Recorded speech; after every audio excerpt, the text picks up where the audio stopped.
Brought to you by Techno Camon 30 series.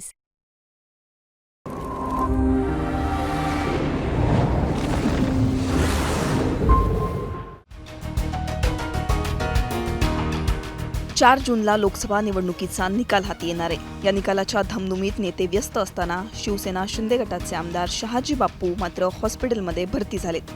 मुख्यमंत्री एकनाथ शिंदे यांनी शहाजी बापूंना रुग्णालयात भेट देत त्यांच्या तब्येतीची विचारपूस केली. पण ऐन निकालाच्या धमधमीत शहाजी बापूंना रुग्णालयात भरती का व्हावं लागलं, जाणून घेऊया.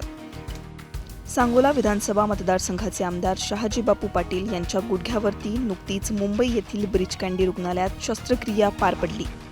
मुख्यमंत्री एकनाथ शिंदे यांनी शहाजी बापू यांची भेट घेत त्यांच्या तब्येतीची विचारपूस केली आहे.